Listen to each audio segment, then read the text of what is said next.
दो गैंग्स जो सबको आतंकित कर रहे थे, अब वो सभी एक ही स्थान पर हैं। एल साल्वाडोर के राष्ट्रपति ने यही कहा। उन्होंने पूरे देश को बदल दिया। कई दशकों तक दुनिया की अपराध राजधानी रहने के बाद आज ये दुनिया के सबसे सुरक्षित देशों में से एक बन गया है। और ये सब हुआ इस राष्ट्रपति की वजह से। वो नाइब बुकेले हैं। वो अरब वंश के हैं। उनके पूर्वज 19वीं सदी की शुरुआत में एल साल्वाडोर चले गए थे और वो फिलिस्तीनी मूल का है। उनके 2019 में पदभार ग्रहण करने के बाद से उन्होंने देश को बदल दिया है। हम सिकॉट जेल के गेट पर हैं। सिकॉट, जरा इस सुरक्षा के स्तर को देखिए। इसे गैंगस्टर्स और आतंकवादियों की जेल के रूप में जाना जाता है। उन्होंने मीडिया को इस दृश्य को पूरी दुनिया में प्रसारित करने के लिए आमंत्रित किया ताकि कानून तोड़ने की हिम्मत करने वाले किसी भी व्यक्ति को रोका जा सके। यहाँ आसपास कोई सिग्नल नहीं है पूरी जगह में। चलो अंदर चलें। हेलो, आप कैसे हैं? आपका स्वागत है। मैं आतंकवाद निरोधक केंद्र का डायरेक्टर हूँ।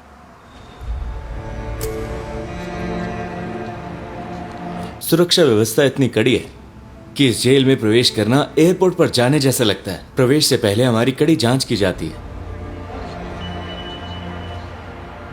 इस एडवांस्ड इक्विपमेंट को देखिए। ये जेल पुनर्वास के बारे में नहीं है, ये केवल गैंग के सदस्यों के लिए है।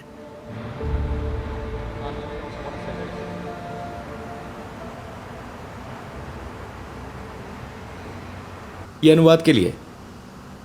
वहां 2 और गेट है। ये दूसरा चेक पॉइंट है। ये एक स्पेशल इंस्पेक्शन रूम है।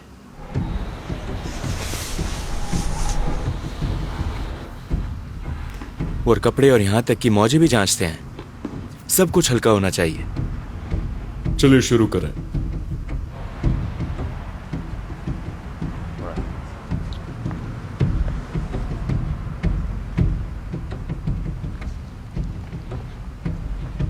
अब हम दूसरे कमरे में प्रवेश कर रहे हैं। कैदियों तक पहुंचने से पहले हमें कितने कमरों से गुजरना होगा? सिकॉट में 8 विशाल सेल ब्लॉक्स हैं, जिनमें से प्रत्येक में हजारों कैदियों को रखने की क्षमता है। ये सिर्फ एक जेल नहीं है, ये एक सुरक्षित किला है। इस हाईटेक डिवाइस का इस्तेमाल कैदियों और जेल कर्मचारियों दोनों के सत्यापन के लिए किया जाता है। इन सभी एडवांस डिवाइसेस को देखिए। यहां कैमरे और फिंगरप्रिंट स्कैनर है। अपराधी यहां बिना पहचान के पहुंचते हैं, इसलिए सत्यापन के लिए इन सभी उपकरणों का इस्तेमाल किया जाता है। कैमरे बहुत एडवांस्ड हैं और इनमें फेशियल रिकग्निशन की सुविधा है। इसमें मोशन सेंसर भी लगे हैं। हम जेल की कोठरियों के करीब पहुंच रहे हैं। सिकॉट का निर्माण 7 महीने के रिकॉर्ड समय में किया गया था। हमारे यहाँ जिस प्रकार के अपराधी हैं, उन्हें देखते हुए एक ऐसे बुनियादी ढांचे की आवश्यकता थी जो इस प्रकार के कैदियों को नियंत्रित करने के लिए सभी आवश्यकताओं को पूरा करता हो, जो कई वर्षों से हमारे समाज के लिए शोक और दर्द का कारण बने हैं। इस इंफ्रास्ट्रक्चर में अंदर आने और बाहर जाने के लिए एक सिंगल गेट है। इसके अलावा सिकॉट का जन्म क्यों हुआ था? सिकॉट का निर्माण आपातकाल की घोषणा के बाद किया गया था।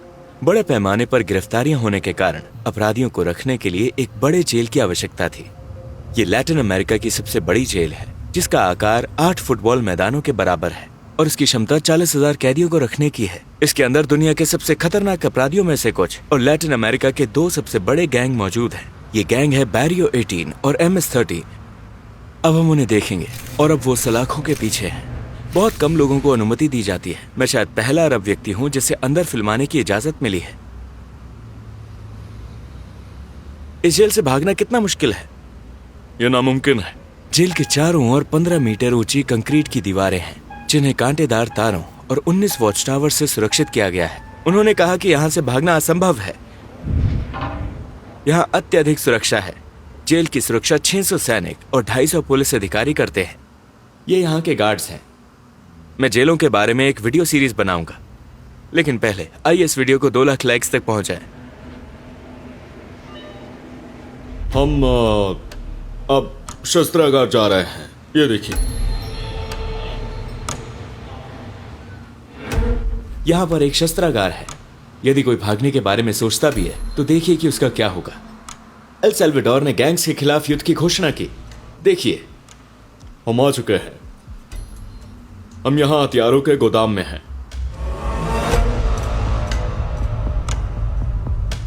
तो क्या आपने गैंग्स के खिलाफ युद्ध की घोषणा कर दी है? हाँ, हमारे पास अन्य प्रकार के हथियार भी हैं।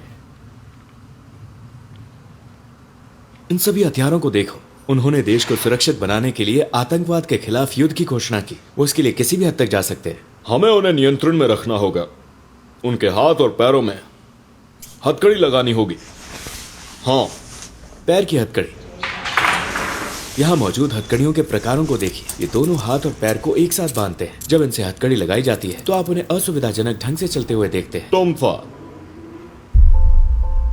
वो जो उपकरण पहने हुए हैं वो आपात स्थिति के लिए डिजाइन किए गए हैं। हाँ, ये आपातकाल की स्थिति का परिणाम है। ये सभी उपकरण एक ही उद्देश्य पूरा करते हैं, नागरिकों की सुरक्षा करना। सार्वजनिक सुरक्षा इनकी प्राथमिकता है।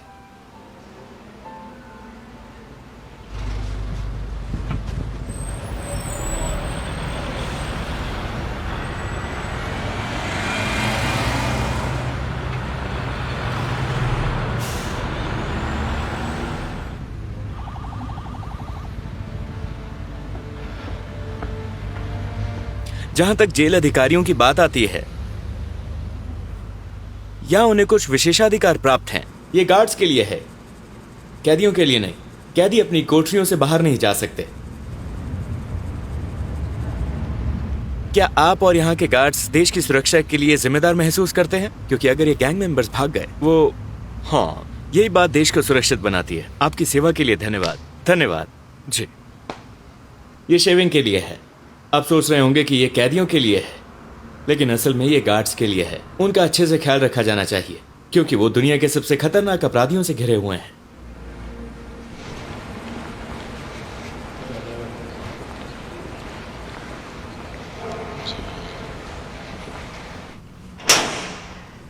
ये गार्ड्स की डॉर्मेट्री है। वो यहाँ 5 दिन काम करते हैं, इसके बाद 5 दिन की छुट्टी होगी। अपराधियों के सामने पूरा दिन रहने से होने वाले तनाव को कम करने के लिए ऐसा किया जाता है। ये जिम गार्ड्स के लिए है। ये सब गार्ड्स की भलाई के लिए है।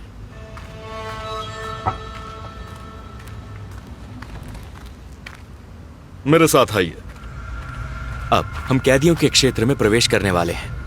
ये वीडियो का सबसे महत्वपूर्ण हिस्सा है।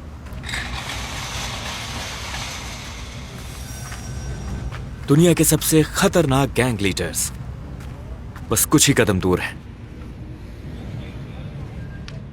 एक बार जब वो सीकॉट में प्रवेश कर जाते हैं तो फिर कभी बाहर नहीं निकल पाते।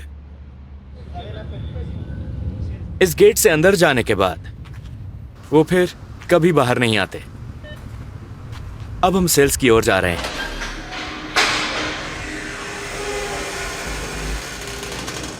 अंदर आ जाइए। हम गैंग्स तक पहुंच गए हैं। Buenas tardes.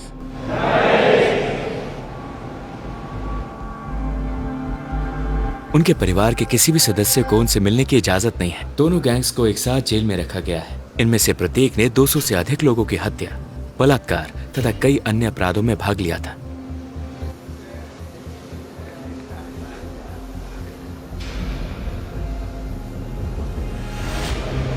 उन्होंने कहा कि अगर आप उनकी ओर देखेंगे तो वो आपको गुस्से से देखेंगे।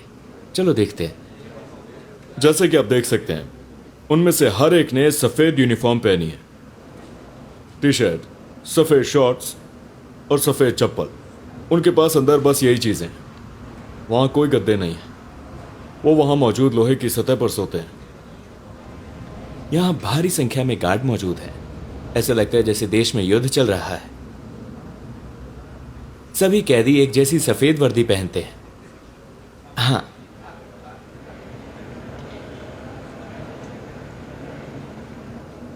यहाँ की लाइट्स कभी बंद नहीं होती। वो 24/7 चालू रहती हैं ताकि कैदियों को समय का पता न चले और गार्ड उन पर नजर रख सके। उनके पास दुर्व्यवहार करने का कोई मौका नहीं है। प्रत्येक सेल की क्षमता 100 कैदियों की है, लेकिन हर सेल में केवल 80 बिस्तर हैं। उनके पास ठंड से बचने के लिए कोई कंबल या अन्य सामान नहीं है। 24 घंटे नियंत्रण और निगरानी। गार्ड्स के अलावा हमारे पास कैमरा सिस्टम है जो हमें हर गतिविधि पर रियल टाइम मॉनिटरिंग की अनुमति देती है।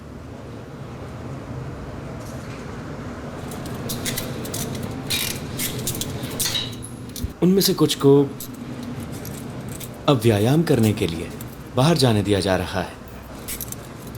कैदियों को प्रतिदिन केवल 30 मिनट के लिए अपने शरीर के वजन का उपयोग करके व्यायाम करने के लिए अपनी कोठरियों से बाहर जाने की इजाजत दी जाती है।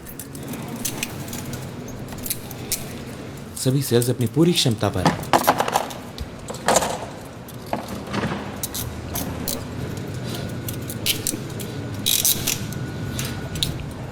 ऐसा लगता है जैसे ये किसी फिल्म का दृश्य है। सिकॉट।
Solamente hay un clamor, abre los cielos sobre nosotros, abre los cielos, Señor, a llover. उन्हें सिर्फ इसी एकमात्र गतिविधि की इजाजत है। उन्हें कुछ और करने की इजाजत नहीं है। Somos tu pueblo, somos tu hija, abre los cielos, Señor.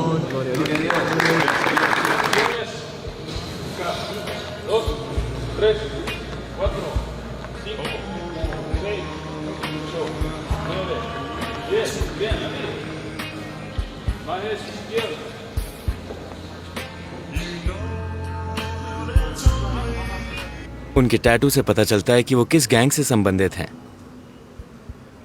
Gang के टैटू वाले किसी भी व्यक्ति को तुरंत गिरफ्तार कर लिया जाता है। पुलिस के पास एक खास टैटू का कैटलॉग है जिसमें हर निशान एक गैंग से जुड़ाव दिखाता है। कुछ गैंग के सदस्यों ने अपने टैटू बदलने की कोशिश की, लेकिन वो नाकाम रहे।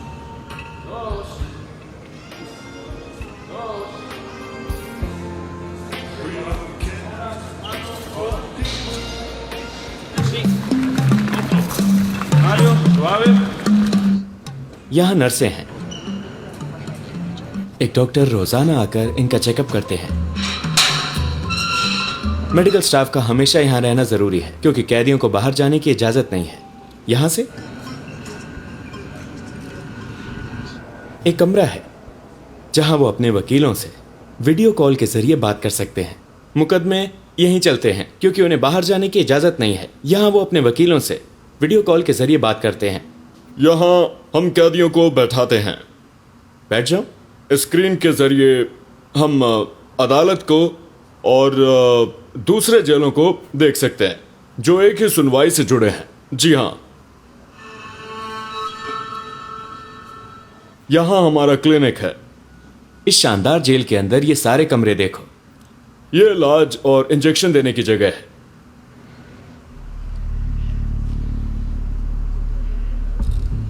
अब हम दुनिया के दो सबसे खतरनाक गैंग मेंबर्स के बीच से गुजर रहे हैं। वो हमारे दाएं और बाईं ओर हैं। मैं आपको 3 ऐसे अपराधियों के बारे में बताऊंगा जो यहाँ हैं। ऐसे लोग जो एक समय पर भगवान बनने का नाटक करते थे। वो तय करते थे कौन जिएगा और कौन मरेगा। वो हमें इन 3 अपराधियों के बारे में बताएंगे। हाँ, अपना मास्क उतारो। और हम इनके अपराधों के बारे में जानेंगे। वो समाज के लिए बहुत बड़ा खतरा थे। उर्फ एल सेको, बैरियो 18 गैंग का सक्रिय सदस्य।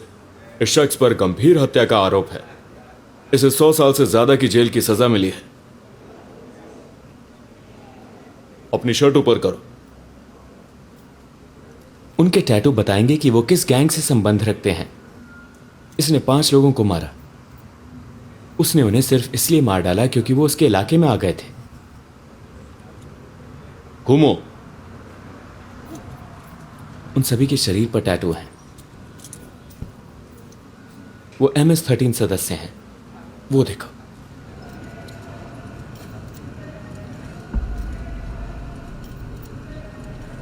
इसने 4 लोगों का अपहरण किया था। उसके बगल वाले ने 5 लोगों की हत्या की थी। ये यहां कैद अपराधियों का बस एक छोटा सा नमूना है। तीसरा कैदी भी एक गैंग का सदस्य है। इसने एक जवान लड़की को मार डाला जिसका एथलीट बनने का उज्जवल भविष्य था। बाद में उसने उसकी हत्या कर दी। अपनी शर्ट ऊपर करो। उसने उसका भविष्य छीन लिया।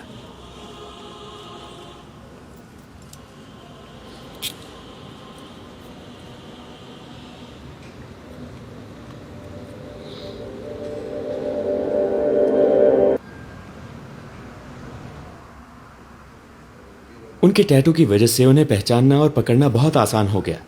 उसके शरीर पर 18 का टैटू बना हुआ है। इसका मतलब है कि वो बैरियो 18 का सदस्य है। ज्यादातर टैटू जो तुम इन पर देखोगे उनमें कुछ कब्र के पत्थर बने होंगे। ये टैटू वो अपने गैंग के दूसरे सदस्यों की याद में बनवाते हैं। उनके गैंग के सदस्य जो मारे गए। उनके शरीर पर उन लोगों की कब्रों और खोपड़ियों के भी टैटू हैं जिनकी उन्होंने हत्या की है। यहाँ मारिया, यहाँ क्या लिखा है? संटाना गुज़मान। संटाना गुज़मान, वो कौन है? मेरी दादी। वो उसकी दादी है। उसके बेटे का चेहरा।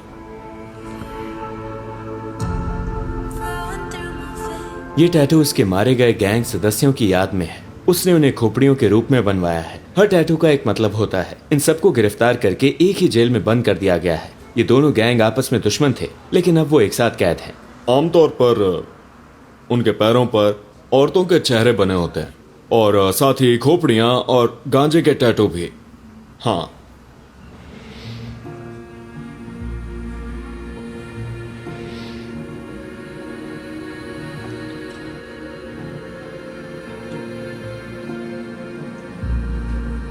शुक्र है मैं बहुत दूर रहता हूं। अगर इनमें से कोई भविष्य में मुझे पकड़ लेता तो मैं बहुत मुसीबत में पड़ जाता।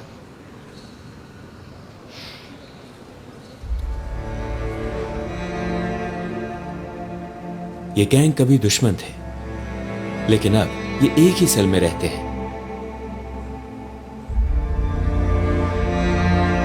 उनकी पूरी जिंदगी इस सेल के भीतर सीमित है। वो कभी बाहर नहीं जा सकते। ये उनका टॉयलेट है। क्या आप देख रहे हैं? ये वहां कोने में है। ये 2 साल से यहां है। जैसे ही जेल खुला, सारे अपराधियों को यहां भेज दिया गया। गार्ड इस डर से अपने चेहरे ढक कर रखते हैं कि कहीं कोई कैदी बाहर किसी से संपर्क करके उनके परिवारों से बदला न ले ले। हाँ, अब हम सॉलिटरी कन्फाइनमेंट की कोठरियों की तरफ जा रहे हैं। जो भी कैदी बदतमीजी करता है उसे यहां डाल दिया जाता है। यही चीज उन्हें लाइन में रखती है। यहां कोई लाइट नहीं है। ये सॉलिटरी कन्फाइनमेंट सेल है। यहाँ केवल एक सीमेंट स्लैब है।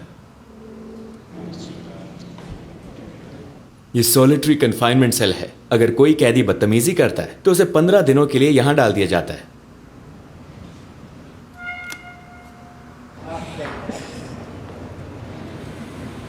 वो खाने के लिए भी अपनी कोठरी से बाहर नहीं निकलते। खाना अंदर ही पहुंचाया जाता है। सिर्फ बीन्स और चावल, कोई चिकन नहीं, कोई मांस नहीं।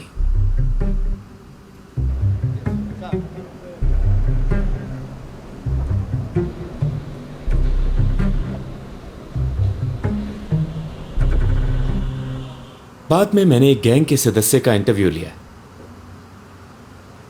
वो MS-13 के सदस्य हैं। उसने कितने लोगों को मारा? 30। उसने 30 लोगों की हत्या की है। क्या हम उसके टैटू देख सकते हैं? देखो,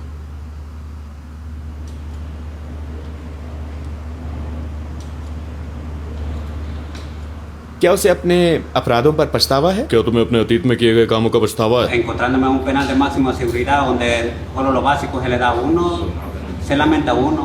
Quizá uno se hace fuerte durante el día, pero en la noche uno se lamenta y llora, encontrándose en esta condición.